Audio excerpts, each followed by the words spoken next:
ഈശോ മിശിഹായ്ക്കും സ്തുതിയായിരിക്കട്ടെ. ഈശോയിൽ ഏറ്റവും സ്നേഹം നിറഞ്ഞവരെ, ഈ ലോകത്തിൽ ഈ നാളുകളിൽ ജീവിക്കുവാൻ സ്വർഗത്തിലെ ദൈവം നമ്മെ അനുവദിച്ചതിനായി ദൈവത്തിന് നന്ദി പറയാം. പ്രിയപ്പെട്ടവരെ, നമ്മുടെ ജീവിതം ദൈവം തന്ന അനുഗ്രഹമാണ്.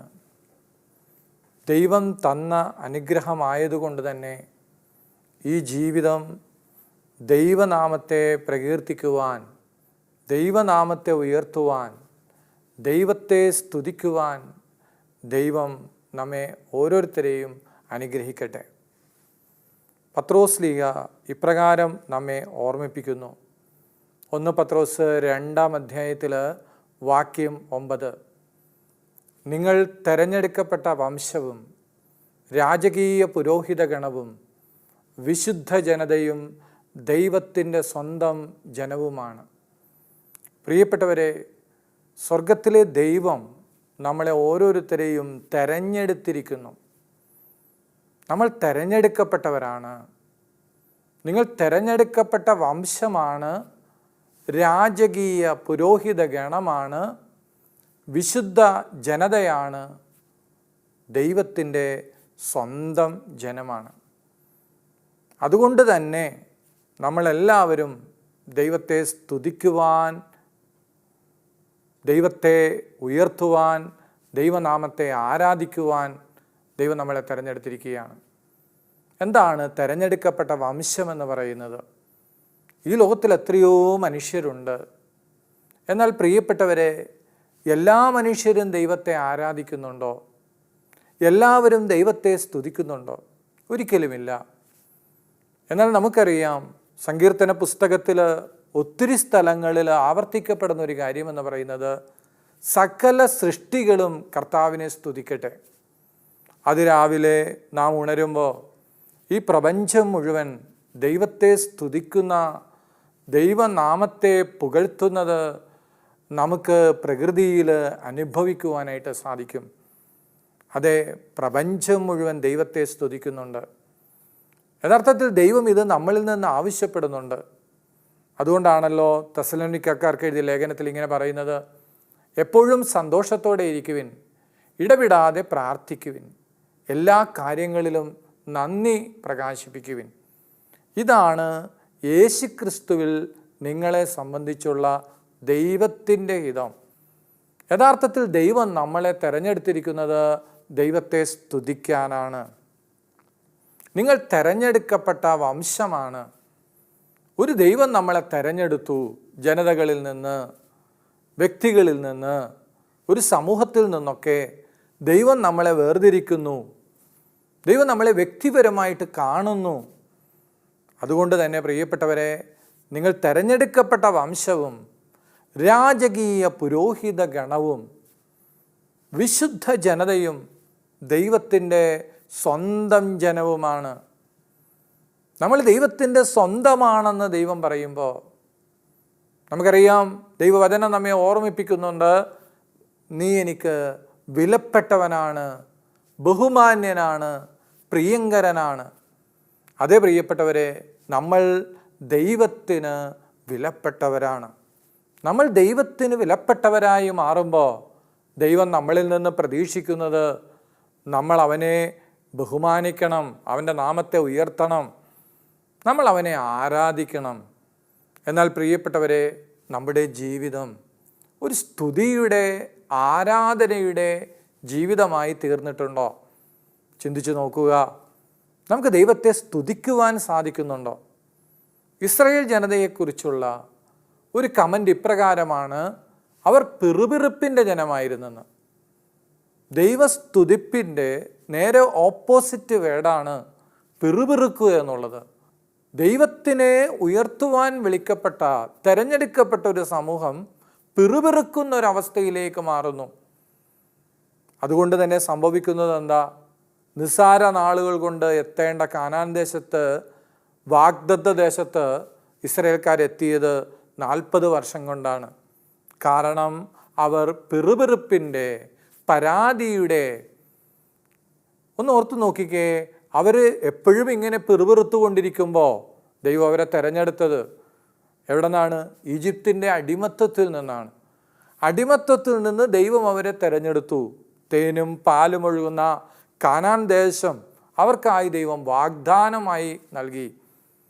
പാലൊഴുകുന്ന തേനൊഴുകുന്ന കാനാൻ ദേശം സമ്മാനമായിട്ട് നൽകാമെന്നുള്ള അരുളപ്പാട് ലഭിക്കുന്നത് അടിമത്തത്തിൻ്റെ ദേശത്ത് ജീവിക്കുന്നവർ ജനതയ്ക്കാണ്. അതായത് ഈജിപ്തിൻ്റെ അടിമത്തത്തിൽ കഴിയുമ്പോഴാണ് ഇസ്രായേൽ ജനതയ്ക്ക് തേനും പാലും ഒഴുകുന്ന കാനാൻ ദേശത്തെക്കുറിച്ചുള്ള ഒരു വാഗ്ദത്തം ലഭിക്കുന്നത്. ആ അടിമത്തത്തിൽ നിന്ന് ദൈവം അവർക്ക് സ്വാതന്ത്ര്യം നൽകുന്നു. ആ അടിമത്തത്തിൽ നിന്ന് ദൈവം അവരെ വിമോചനം നൽകി മുന്നോട്ട് കൊണ്ടുപോകുന്നു. എന്നാൽ ആ തെരഞ്ഞെടുക്കപ്പെട്ട വംശം ദൈവത്തെ സ്തുതിക്കുന്നതിന് പകരം, ദൈവത്തെ ആരാധിക്കുന്നതിന് പകരം, ദൈവനാമത്തെ ഉയർത്തുന്നതിന് പകരം അവർ പെറുപെറുക്കുന്നു, കുറ്റം പറയുന്നു, പരസ്പരം തളർത്തുന്ന വാക്കുകൾ പറയുന്നു. പ്രിയപ്പെട്ടവരെ, നമുക്കൊന്ന് ആത്മശോധന ചെയ്യാം. ദൈവം എന്തുമാത്രം നന്മകളാണ് നമുക്ക് നൽകിയിട്ടുള്ളത്. നമ്മളെന്ന് പറയുമ്പോൾ നമ്മളായിരിക്കുന്ന അവസ്ഥ അല്ലേ, ഒരുപക്ഷെ പാപത്തിലായിരുന്നവർ, രോഗപീഠകളിലായിരുന്നവർ, ചില പ്രതികൂലങ്ങളിലായിരുന്നവർ, ഈ അവസ്ഥകളിൽ നിന്നൊക്കെ എന്തുമാത്രം മേഖലകളിലാണ് ദൈവം നമുക്ക് വിടുതൽ നൽകിയിട്ടുള്ളത്. എന്നാൽ നമ്മൾ ദൈവത്തെ സ്തുതിക്കാറുണ്ടോ? ദൈവത്തിന് നന്ദി പറയാറുണ്ടോ? ജീവിതത്തിലെ പ്രതികൂലങ്ങളിൽ, പ്രതിസന്ധികളിൽ ദൈവത്തെ ആരാധിക്കുവാൻ നമുക്ക് സാധിക്കുന്നുണ്ടോ? ദൈവം നമ്മളിൽ നിന്ന് ആവശ്യപ്പെടുന്നത് നമ്മൾ അവിടുത്തെ സ്തുതിക്കണം അല്ലേ?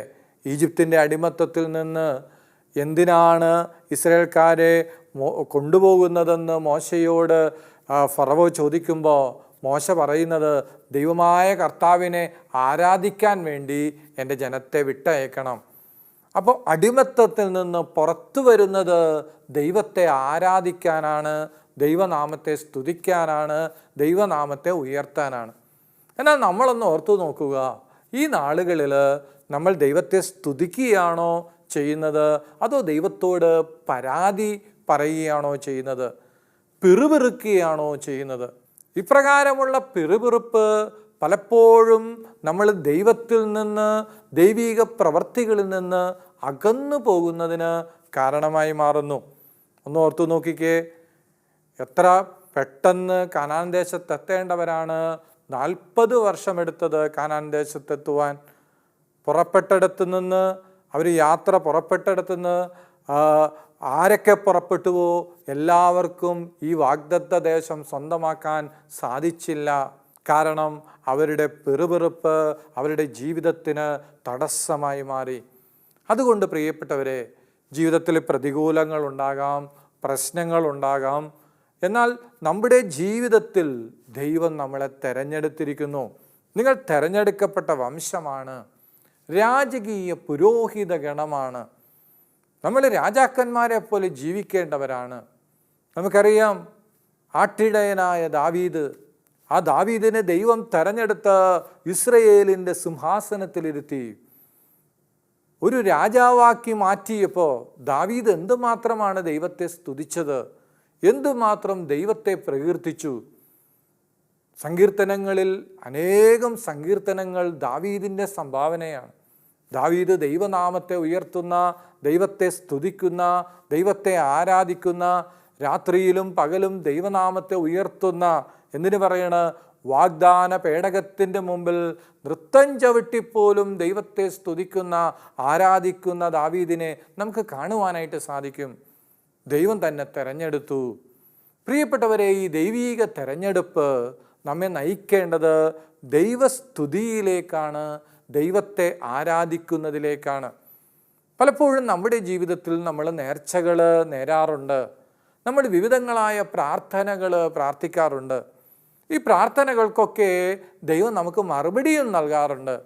എന്നാൽ ഈ മറുപടിയെ പ്രതി, ദൈവം നൽകിയ നന്മകളെ പ്രതി, ദൈവം നൽകിയ അനുഗ്രഹങ്ങളെ പ്രതി നമുക്ക് ദൈവത്തെ സ്തുതിക്കാൻ സാധിക്കുന്നുണ്ടോ? അപ്പോൾ നിങ്ങൾ രാജകീയ പുരോഹിത ഗണമാണ്, വിശുദ്ധ ജനതയാണ്. ദൈവം നമ്മളെ, ഒരു ജനത്തെ വിശുദ്ധിയിലേക്ക് ക്ഷണിക്കുകയാണ്. അപ്പോൾ വിശുദ്ധരായ, ഈ ലോകത്തിൽ ജീവിക്കുന്ന വിശുദ്ധര് എന്ന തലത്തിൽ ദൈവം നമ്മളെ തിരഞ്ഞെടുത്തിരിക്കുകയാണ്. വിശുദ്ധിയുടെ സാക്ഷ്യമായി തീരുവാൻ, അനേകരുടെ മുമ്പിൽ വിശുദ്ധിയോടുകൂടി ജീവിക്കുവാൻ ദൈവം നമ്മളെ തിരഞ്ഞെടുത്തിരിക്കുന്നു. നമ്മൾ എന്തുമാത്രം ദൈവത്തെ സ്തുതിക്കണം. നിങ്ങൾ തിരഞ്ഞെടുക്കപ്പെട്ട വംശമാണ്, രാജകീയ പുരോഹിത ഗണമാണ്, വിശുദ്ധ ജനതയാണ്, ദൈവത്തിൻ്റെ സ്വന്തം ജനമാണ്. ദൈവത്തിൻ്റെ സ്വന്തം. ദൈവം നമ്മളെ സ്വന്തമായി കാണുന്നു. ദൈവം നമ്മളെ സ്വന്തമായി കാണുന്നത് കൊണ്ട് തന്നെ എന്തുമാത്രം നന്മകൾ ദൈവം നമ്മുടെ ജീവിതത്തിൽ ഓരോ ദിവസവും നൽകുന്നു. ഇന്ന് പ്രഭാതം കാണുവാൻ ദൈവം നമ്മളെ അനുവദിച്ചു. എന്തുമാത്രം മേഖലകളിൽ ദൈവം നമ്മളെ ഉയർത്തുന്നുണ്ട്. എന്നാൽ ഇതൊക്കെ സ്തുതിയായി, ദൈവസ്തുതിയായി, ദൈവ ആരാധനയായി മാറാറുണ്ടോ? യഥാർത്ഥത്തിൽ നമ്മൾ സ്തുതിക്കുമ്പോൾ സംഭവിക്കുന്നത് എന്താ? നമ്മൾ ദൈവത്തെ ബഹുമാനിക്കുകയാണ് ദൈവസ്തുതിയിലൂടെ ചെയ്യുന്നത്. സങ്കീർത്തന പുസ്തകത്തിൽ 50-ാം അധ്യായത്തിൽ നമ്മൾ കാണുന്നുണ്ട്, ബലിയായി കൃതജ്ഞത അർപ്പിക്കുന്നവൻ എന്നെ ബഹുമാനിക്കുന്നു. ബലിയായി കൃതജ്ഞത അർപ്പിക്കുന്നവൻ. എൻ്റെ പ്രിയപ്പെട്ടവരെ, ഹെബ്രയർക്ക് എഴുതിയ ലെറ്ററിൽ പറയുന്നുണ്ടല്ലോ, അവനിലൂടെ എല്ലായ്പ്പോഴും നമ്മുടെ അധരങ്ങളുടെ സ്തുതിയുടെ ബലി നമുക്ക് അർപ്പിക്കാമെന്ന്. സ്തുതി ഒരു ബലിയർപ്പണമായി കാണുകയാണ് സങ്കീർത്തന പുസ്തകത്തിലും അതോടൊപ്പം ഹെബ്രയർക്കാർക്ക് എഴുതിയ ലേഖനത്തിലുമൊക്കെ. യഥാർത്ഥത്തിൽ ഇവിടെ സംഭവിക്കുന്നത് എന്താ? നമ്മൾ ദൈവത്തെ സ്തുതിക്കുമ്പോൾ നമ്മൾ ദൈവത്തെ ബഹുമാനിക്കുന്നു. ദൈവം നമ്മളെ അനുഗ്രഹിച്ചു. ദൈവം വിവിധങ്ങളായ മേഖലകളിൽ നമ്മളെ ഉയർത്തി. ഈ ലോകം മുഴുവൻ സൃഷ്ടിച്ച സൃഷ്ടാവിൻ്റെ മുമ്പിൽ നമ്മൾ അവനെ സ്തുതിക്കുമ്പോൾ യഥാർത്ഥത്തിൽ നമ്മൾ ദൈവത്തെ ബഹുമാനിക്കുകയാണ് ചെയ്യുന്നത്. വെളിപാട് പുസ്തകത്തിൽ 19-ാം അധ്യായത്തിൽ നമ്മൾ കാണുന്നുണ്ട്, സിംഹാസനത്തിൽ നിന്നൊരു സ്വരം കേട്ടു, ദൈവത്തിൻ്റെ ദാസരും അവിടുത്തെ ഭയപ്പെടുന്നവരും ചെറിയവരും വലിയവരുമായ നിങ്ങളെല്ലാവരും നമ്മുടെ ദൈവത്തെ സ്തുതിക്കുവിൻ. പിന്നെ വലിയ ജനക്കൂട്ടത്തിൻ്റെയും പെരുവെള്ളത്തിൻ്റെയും ഗംഭീരമായ ഇടിമുഴക്കത്തിൻ്റെയും ശബ്ദം പോലെയുള്ള ഒരു സ്വരം ഞാൻ കേട്ടു, ഹല്ലേലൂയ. സ്വർഗം നിരന്തരം ദൈവത്തെ സ്തുതിച്ചു കൊണ്ടിരിക്കുകയാണ് അല്ലേ? വെളിപാട് പുസ്തകത്തിൽ യോഹന്നാൻ ശ്ലീഹ പാത്മോസിൻ്റെ ഏകാന്തതയിൽ ആ ദ്വീപിൽ ഏകനായിട്ട് കഴിയുമ്പോൾ യോഹന്നാൻ തൻ്റെ കണ്ണുകൊണ്ട് കണ്ട കാര്യങ്ങളാണ് യോഹന്നാൻ പങ്കുവെച്ചത്. വലിയ ജനക്കൂട്ടത്തിൻ്റെ ഗംഭീരമായ ഇടിമുഴക്കത്തിൻ്റെ പെരുവെള്ളത്തിൻ്റേതുപോലെയുള്ള ഒരു ശബ്ദം ഞാൻ കേട്ടു, ഹല്ലേലൂയ. ദൈവജനം ദൈവത്തെ സ്തുതിക്കുന്ന, സ്വർഗം ദൈവത്തെ ആരാധിക്കുന്ന ഒരു രംഗം കാണുവാനായിട്ട്, ദർശിക്കുവാനായിട്ട് യോഹന്നാന് സാധിച്ചു. അപ്പോൾ വചനം എന്താ പറയുന്നത്? വചനം പറയുന്നത്, ദൈവത്തിൻ്റെ ദാസരും അവിടുത്തെ ഭയപ്പെടുന്നവരും ചെറിയവരും വലിയവരുമായ നിങ്ങളെല്ലാവരും നമ്മുടെ ദൈവത്തെ സ്തുതിക്കുവിൻ. ചെറിയവരും വലിയവരുമായ നിങ്ങളെല്ലാവരും, പ്രായഭേദമന്യേ നിങ്ങളെല്ലാവരും ദൈവത്തെ സ്തുതിക്കുവിൻ. യഥാർത്ഥത്തിൽ മാതാപിതാക്കന്മാർ കുഞ്ഞുങ്ങളെ ദൈവത്തെ സ്തുതിക്കുവാനായിട്ട് പരിശീലിപ്പിക്കണം. ദൈവനാമത്തെ ഉയർത്തുന്നവരായി മാറുവാൻ മാതാപിതാക്കന്മാർ മക്കളെ പരിശീലിപ്പിക്കുമ്പോൾ ചെറിയവരും ദൈവത്തെ സ്തുതിക്കും. അതുകൊണ്ടാണ് സങ്കീർത്തന പുസ്തകത്തിൽ വീണ്ടും പറയുന്നത്, ശത്രുക്കളെയും രക്തദാഹികളെയും നിശബ്ദരാക്കാൻ ദൈവം കുഞ്ഞുങ്ങളുടെ അധരങ്ങൾ കൊണ്ട് കോട്ട കെട്ടി എന്ന് പറയുന്നു. കുഞ്ഞുങ്ങൾ ദൈവത്തെ സ്തുതിക്കുമ്പോൾ, കുഞ്ഞുങ്ങൾ ദൈവത്തെ ആരാധിക്കുമ്പോൾ അത് വലിയൊരു കോട്ടയായി മാറുന്നു, അത് വലിയൊരു സംരക്ഷണമായി മാറുന്നു. അപ്പം ദൈവത്തെ സ്തുതിക്കുന്നതിൽ നിന്ന് പ്രായം ഒരു വിഷയമല്ല. ചെറിയവരും വലിയവരുമായ നിങ്ങളെല്ലാവരും നമ്മുടെ ദൈവത്തെ സ്തുതിക്കുവിൻ. സങ്കീർത്തനം 33:1 പറയുന്നുണ്ട്, നീതിമാന്മാരെ കർത്താവിൽ ആനന്ദിക്കുവിൻ, സ്തോത്രം ആലപിക്കുന്നത് നീതിമാന്മാർക്ക് യുക്തമാണല്ലോ. നീതി പ്രവർത്തിക്കുന്നവർ, ബൈബിളിൽ നീതിമാൻ എന്ന പദം കൊണ്ട് വിശേഷണം ലഭിച്ചിട്ടുള്ളത് യോസേപ്പ് പിതാവ് നീതിമാനായിരുന്നു, നോഹ നീതിമാനായിരുന്നു, ജോബ് നീതിമാനായിരുന്നു. ഈ കാലഘട്ടത്തിൻ്റെ നീതി പ്രവർത്തിക്കുന്നവരായി മാറുവാൻ ദൈവത്താൽ തിരഞ്ഞെടുക്കപ്പെട്ടവരെ നിങ്ങൾ തിരിച്ചറിയുക. കർത്താവിൻ്റെ വചനം പറയുകയാണ്, നീതിമാന്മാരെ കർത്താവിൽ ആനന്ദിക്കുവിൻ, ദൈവത്തിൽ ആനന്ദിക്കുവിൻ, സ്തോത്രം ആലപിക്കുന്നത് നീതിമാന്മാർക്ക് യുക്തമാണല്ലോ. അതേ പ്രിയപ്പെട്ടവരെ, നമ്മൾ ദൈവത്തെ സ്തുതിക്കണമെന്ന് ദൈവം ആഗ്രഹിക്കുന്നുണ്ട്. കാരണം എന്താണ്? 22-ാം സങ്കീർത്തനത്തിൽ 3-ാമത്തെ വാക്യത്തിൽ നമ്മൾ കാണുന്നുണ്ട്, ഇസ്രയേലിൻ്റെ സ്തുതിയുടെ സിംഹാസനത്തിൽ ഉപവിഷ്ടനായിരിക്കുന്നവനെ അവിടുന്ന് പരിശുദ്ധനാണ്. ദൈവം വസിക്കുന്നത് സ്തുതിയുടെ സിംഹാസനത്തിലാണ്. സ്തുതിയുടെ സിംഹാസനത്തിൽ ദൈവം ഉപവിഷ്ടനായിരിക്കുന്നു എന്ന് പറഞ്ഞാൽ, ഒരു ദൈവജനം, ഒരു ദൈവ പൈതല് ദൈവത്തെ സ്തുതിക്കുമ്പോൾ യഥാർത്ഥത്തിൽ സംഭവിക്കുന്നത് എന്താ? നമുക്കറിയാം, നമ്മൾ സാധാരണ ബൈബിൾ കൺവെൻഷനുകളിലൊക്കെ പങ്കെടുക്കുമ്പോൾ വലിയൊരു സമൂഹം എഴുന്നേറ്റ് നിന്ന് കരങ്ങൾ ഉയർത്തിയൊക്കെ ദൈവത്തെ സ്തുതിക്കുന്ന സമയത്ത് അവിടെ സംഭവിക്കുന്നത് എന്താ? സ്തുതിയുടെ സിംഹാസനത്തിൽ ഉപവിഷ്ടനായിരിക്കുന്ന ദൈവം ദൈവത്തെ സ്തുതിക്കുന്നവരുടെ, ദൈവത്തെ ആരാധിക്കുന്നവരുടെ ആ സമൂഹത്തിലേക്ക് ഇറങ്ങി വരികയാണ്. യഥാർത്ഥത്തിൽ അതത്ര അത്ഭുതാവഹമായ നിമിഷമാണ്.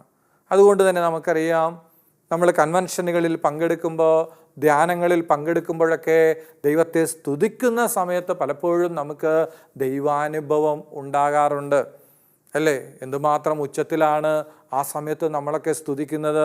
വെളിപാട് പുസ്തകത്തിൽ പറയുന്നത് പോലെ പെരുവെള്ളത്തിൻ്റേതുപോലെ ഗംഭീരമായ ഇടിമുഴക്കത്തിൻ്റേതുപോലെയുള്ള ശബ്ദത്തിൽ ദൈവജനം ദൈവത്തെ ആരാധിക്കുമ്പോൾ, സ്തുതിയുടെ സിംഹാസനത്തിൽ ഉപവിഷ്ടനായിരിക്കുന്ന ദൈവം ദൈവത്തെ സ്തുതിക്കുന്ന, ദൈവത്തെ ആരാധിക്കുന്ന ദൈവജനത്തിൻ്റെ അടുത്തേക്ക് എഴുന്നള്ളി വരുന്ന എത്ര സുന്ദരമായ നിമിഷമാണ് ദൈവസ്തുതിപ്പിൻ്റെ നിമിഷം, ദൈവത്തെ ആരാധിക്കുന്ന നിമിഷം. അതുകൊണ്ട് പ്രിയപ്പെട്ടവരെ, ഇസ്രയേലിൻ്റെ സ്തുതിയുടെ സിംഹാസനത്തിൽ ദൈവം ഉപവിഷ്ടനായിരിക്കുന്നു എന്ന് പറയുമ്പോൾ, നമ്മൾ ദൈവത്തെ സ്തുതിക്കുമ്പോൾ ദൈവം ഇറങ്ങി വരുന്നു, ദൈവ സാന്നിധ്യം ഇറങ്ങി വരുന്നു, ദൈവ തേജസ് നമുക്കപ്പോൾ അനുഭവിക്കുവാനായിട്ട് സാധിക്കുന്നു. ആ സമയത്ത് നമ്മുടെ ഉള്ളിൻ്റെ ഉള്ളിൽ എന്തുമാത്രം സന്തോഷമാണെന്നറിയുന്നത്. കാരണം ദൈവം തന്ന നന്മകളെ പ്രതി നമ്മൾ ദൈവത്തെ സ്തുതിക്കുകയാണ്. ദൈവം തന്ന നന്മകളെ പ്രതി നമ്മൾ ദൈവത്തെ ആരാധിക്കുകയാണ്. ദൈവത്തെ സ്തുതിക്കുന്നത് നീതിമാന്മാർക്ക് യുക്തമാണല്ലോ. ദൈവത്തെ സ്തുതിക്കുന്നത് ഉചിതമാണെന്ന് സങ്കീർത്തനം 147:1 പറയുന്നുണ്ട്.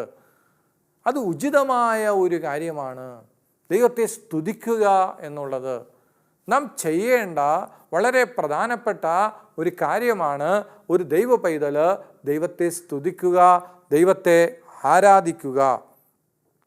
കർത്താവിനെ സ്തുതിക്കുവിൻ, നമ്മുടെ ദൈവത്തിന് സ്തുതി പാടുന്നത് എത്ര ഉചിതം. കാരുണ്യവാനായ അവിടത്തേക്ക് സ്തുതി പാടുന്നത് ഉചിതം തന്നെ. 147:1 സങ്കീർത്തനം 147:1 പറയുന്നത്, കർത്താവിനെ സ്തുതിക്കുന്നത്, നമ്മുടെ ദൈവത്തിന് സ്തുതി പാടുന്നത് എത്ര ഉചിതമാണ്. കാരുണ്യവാനായ അവിടത്തേക്ക് സ്തുതി പാടുന്നത് ഉചിതം തന്നെ. ദൈവത്തിന് സ്തുതി പാടുന്നത്, ദൈവത്തെ ആരാധിക്കുന്നത് ഉചിതം തന്നെ. അതുകൊണ്ട് പ്രിയപ്പെട്ടവരെ, നമുക്ക് എപ്പോഴും ദൈവത്തെ സ്തുതിക്കുവാനായിട്ട് സാധിക്കും, എപ്പോഴും സ്തുതിക്കുവാനായിട്ട് സാധിക്കും. നമ്മൾ ഒറ്റയ്ക്കിരിക്കുമ്പോൾ നമ്മുടെ അധരങ്ങളുടെ ഫലമായിട്ട് ദൈവത്തെ നമുക്ക് സ്തുതിക്കുവാനായിട്ട് സാധിക്കും. നമുക്ക് ഏത് സാഹചര്യത്തിലും യാത്ര ചെയ്യുമ്പോൾ നമുക്ക് ദൈവത്തെ സ്തുതിക്കാം. നാം നടക്കാൻ ഇറങ്ങുമ്പോൾ നമുക്ക് ദൈവത്തെ സ്തുതിക്കുവാനായിട്ട് സാധിക്കും. നമ്മുടെ മുന്നിൽ കാണുന്ന നന്മകളുണ്ടല്ലോ, നല്ല കാഴ്ചകളുണ്ടല്ലോ, ആ കാഴ്ചകളെയെല്ലാം ദൈവസ്തുതിയാക്കി മാറ്റുവാനായിട്ട് നമുക്ക് സാധിക്കും. നാം ദൈവത്തെ സ്തുതിക്കുമ്പോൾ യഥാർത്ഥത്തിൽ സംഭവിക്കുന്നത്, ദൈവം നമ്മളെ സൃഷ്ടിച്ചിരിക്കുന്നു. ദൈവം നമ്മളെ സൃഷ്ടിച്ചിരിക്കുന്നു എന്ന് പറയുമ്പോൾ സങ്കീർത്തനം 148 സങ്കീർത്തനത്തിൽ പറയുകയാണ്, ആകാശത്തിൻ്റെ മേലുള്ള ജലസഞ്ചയമേ അവിടുത്തെ സ്തുതിക്കുവിൻ, അവ കർത്താവിൻ്റെ നാമത്തെ സ്തുതിക്കട്ടെ. എന്തെന്നാൽ അവിടുന്ന് കൽപ്പിച്ചു, അവ സൃഷ്ടിക്കപ്പെട്ടു. ഈ പ്രപഞ്ചം മുഴുവൻ ദൈവം സൃഷ്ടിച്ചു. ദൈവം സൃഷ്ടിച്ചതുകൊണ്ട് ആകാശത്തിന് മേലുള്ള ജലസഞ്ചയമേ അവിടുത്തെ സ്തുതിക്കുവേൻ. ദൈവം നിങ്ങളെ സൃഷ്ടിച്ചിരിക്കുന്നു. ദൈവം നിങ്ങളെ സൃഷ്ടിച്ചിരിക്കുന്നു. അപ്പോൾ ദൈവം നമ്മളെ സൃഷ്ടിച്ചതുകൊണ്ട് നമ്മൾ ദൈവത്തെ സ്തുതിക്കണം. പ്രത്യേകിച്ച് ദൈവം ചെയ്യുന്ന ഓരോ ദിവസവും ചെയ്യുന്ന വീര്യപ്രവർത്തികൾ വീണ്ടും ദൈവത്തിൻ്റെ വചനം പറയുന്നുണ്ട്. സങ്കീർത്തനം 148:13 കർത്താവിൻ്റെ നാമത്തെ സ്തുതിക്കട്ടെ, അവിടുത്തെ നാമം മാത്രമാണ് സമുന്നതം, അവിടുത്തെ മഹത്വം ഭൂമിയെയും ആകാശത്തെയും കാൾ ഉന്നതമാണ്. അവിടുത്തെ നാമം ഉന്നതമാണ്. എന്തിനാണ് നമ്മൾ ദൈവത്തെ സ്തുതിക്കുന്നത്? അവിടുത്തെ നാമം ഉന്നതമാണ്. അവിടെ നമ്മളെ സുഖപ്പെടുത്തുന്നുണ്ട്, അവിടെ നിന്ന് നമ്മളെ കരുതുന്നുണ്ട്. നമുക്കറിയാം ദൈവത്തിൻ്റെ വചനം പറയുന്നത് എന്താണ്? 147 സങ്കീർത്തനത്തിൽ പറയുന്നു, മൃഗങ്ങൾക്കും കരയുന്ന കാക്കക്കുഞ്ഞുങ്ങൾക്കും അവിടുന്ന് ആഹാരം കൊടുക്കുന്നു. ഈ പ്രപഞ്ചത്തെ മുഴുവൻ ദൈവം അണിയിച്ചൊരുക്കുന്നു. ദൈവം നമ്മളെ സംരക്ഷിക്കുന്നു, ദൈവം നമ്മളെ സഹായിക്കുന്നു. നമുക്കറിയാം പ്രിയപ്പെട്ടവരെ, തീക്കുണ്ടത്തിൽ കടന്നുകൊണ്ട് 4 ചെറുപ്പക്കാർ ദൈവത്തെ സ്തുതിക്കുമ്പോൾ അഗ്നിജ്വാലകൾ അവരെ സ്പർശിച്ചില്ല. സിംഹക്കുഴിയിൽ കിടന്നുകൊണ്ട് ദാവീദ് ദൈവത്തെ സ്തുതിക്കുന്നത് നമ്മൾ കാണുന്നുണ്ട്. കാരാഗ്രഹത്തിൽ കിടന്ന് ദൈവത്തെ സ്തുതിച്ച അപ്പോസ്തലന്മാരുടെ കയ്യിലിരുന്ന വിലങ്ങുകൾ അഴിഞ്ഞു വീണു, കാരാഗ്രഹത്തിൻ്റെ അടിത്തറ കുലുങ്ങി. അതേ പ്രിയപ്പെട്ടവരെ, ദൈവത്തെ സ്തുതിക്കുമ്പോൾ അത്ഭുതങ്ങൾ നടക്കും. ദൈവത്തെ സ്തുതിക്കുമ്പോൾ ദൈവത്തിൻ്റെ ശക്തമായ സാന്നിധ്യം ദൈവജനത്തിന് അനുഭവിക്കുവാനായിട്ട് സാധിക്കും. നന്മകളെ പ്രതി മാത്രമല്ല, ജീവിതത്തിലുണ്ടാകുന്ന തകർച്ചകളെ പ്രതിയും നമ്മൾ ദൈവത്തെ സ്തുതിക്കണം. സഹനങ്ങളെ പ്രതി ദൈവത്തെ സ്തുതിക്കണം. എല്ലാ കഴിവുകളും ഉപയോഗിച്ച് നമ്മൾ ദൈവത്തെ സ്തുതിക്കണമെന്ന് പ്രഭാഷകൻ്റെ പുസ്തകത്തിൽ ദൈവം നമ്മളെ പഠിപ്പിക്കുകയാണ്. ഈ വചന ശുശ്രൂഷയിൽ പങ്കെടുത്തുകൊണ്ടിരിക്കുന്ന, ദൈവത്തിൻ്റെ വചനം കേട്ടുകൊണ്ടിരിക്കുന്ന പ്രിയപ്പെട്ട ദൈവജനമേ, നമുക്കൊരു തീരുമാനമെടുക്കാം. നമ്മുടെ ജീവിതം തന്നെ ഒരു സ്തുതിയുടെ ജീവിതമാക്കി മാറ്റുവാൻ, ഏത് സാഹചര്യത്തിലും ദൈവത്തെ സ്തുതിക്കുവാൻ, ഏത് പ്രതിസന്ധിയിലും ദൈവത്തെ സ്തുതിക്കുവാൻ സ്വർഗത്തിലെ ദൈവം നമ്മെ അനുഗ്രഹിക്കുന്നതിന് വേണ്ടി നമുക്ക് ആ തീരുമാനമെടുക്കാം. നമ്മൾ ദൈവത്തെ സ്തുതിക്കുമ്പോൾ നമ്മൾ അംഗീകരിക്കുന്നു, ദൈവം എന്നെ സൃഷ്ടിച്ചു, ദൈവം എന്നെ തിരഞ്ഞെടുത്തു, ഞാൻ ദൈവത്തിന് ഏറ്റവും വിലപ്പെട്ടവനാണ്, ദൈവം എന്നെ അനുദിനം വഴി നടത്തുന്നു. അതുകൊണ്ട് കർത്താവേ, ഞാൻ നിന്നെ സ്തുതിക്കുന്നു, നിൻ്റെ നാമത്തെ ഉയർത്തുന്നു. കാരണം ഞാൻ ഉറങ്ങുമ്പോൾ നീ എനിക്ക് കാവലായിട്ട് നിൽക്കുന്നു. എന്നെ ഉണർത്തുന്നത് നീയാണ്, ഉറങ്ങുമ്പോൾ കാവൽ നിൽക്കുന്നത് നീയാണ്, എന്നെ വഴി നടത്തുന്നത് നീയാണ്. എൻ്റെ ജീവിതത്തിലെ വീഴ്ചകളിൽ നിന്ന് വീഴാതെ കൈക്ക് പിടിച്ചുയർത്തുവാൻ നിനക്ക് മാത്രമേ സാധിക്കൂ. അതുകൊണ്ട് പൊന്നു തമ്പുരാനെ, എൻ്റെ ജീവിതം സ്തുതിയുടെ ജീവിതമായി മാറട്ടെ, ആരാധനയുടെ ജീവിതമായി മാറട്ടെ. നിരന്തരം ദൈവത്തെ സ്തുതിക്കുവാൻ സ്വർഗത്തിലെ ദൈവം നമ്മെ എല്ലാവരെയും അനുഗ്രഹിക്കട്ടെ. പിതാവിൻ്റെയും പുത്രൻ്റെയും പരിശുദ്ധാത്മാവിൻ്റെയും നാമത്തിൽ ആമേൻ.